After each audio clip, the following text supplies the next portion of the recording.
Hi all, so basically today I'm going to show you what happens if you brick your controller. So I don't have a battery around me, but I use a power station, so it's easier for me to work around between different controllers and different voltages. So basically now on the table here we have a Bafang BBSHD 1000 watts, and we're gonna try running it on 58 volts, so basically a 52 volt battery.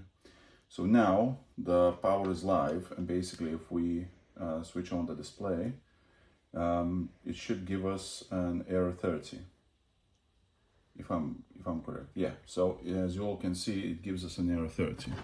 If we try to use a throttle, there's no action. So basically I bricked this controller on purpose, basically just for fun, for test. So now basically I'm going to show you how to do a firmware repair. This firmware repair, it's as I call an easy brick.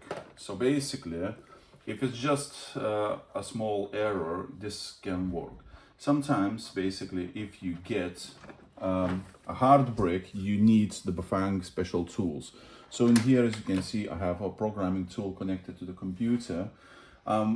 Today we're going to be flashing an open source firmware by Daniel Nielsen, which is usually the best step if you want free, basically independent throttle and smoother ride. So I have the firmware basically in here, downloaded on my desktop. And so you will need a firmware, and you will need the STC flashing tool, which I'll use version 6.95. So basically we need to prepare.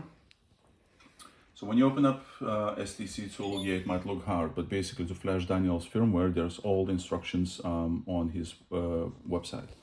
So first things what we're gonna do is we need to set the IRC frequency to 20,000 and max baud to 57,600. Rest of the stuff you don't need to basically touch, as long as you are connected with a serial cable, the one that you should, so it will come up here. So then we open up the code file, which one will be for BBSHD. So we open up the file, so that's your firmware. So now we're gonna run a test to see if basically the STC can find the controller. So in here, first we're gonna press check MCU, and now we power on the controller. You see, it says complete. So that means it read the controller is readable, and that's perfectly fine. We power off again, and now to install the firmware, we press download program, and then power on the device again. And now, as you can see, it's running, basically it's erasing the old firmware and installing the new one.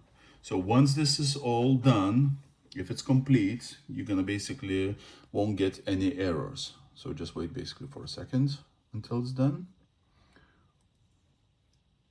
Yeah, as you can see, it comes up complete, no errors, no nothing.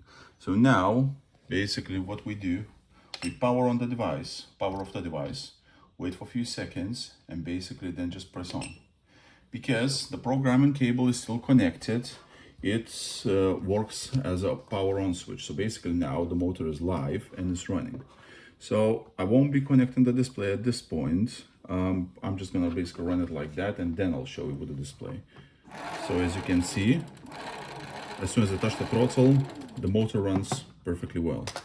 So now, just to make it clear, I'm gonna unplug the programming cable and basically plug in the Bafang 600C display, just to make it clear. So we supply 58.8 volts and we power on the display. Right.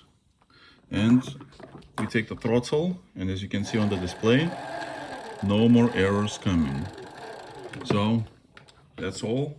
That's how you flash an open source firmware.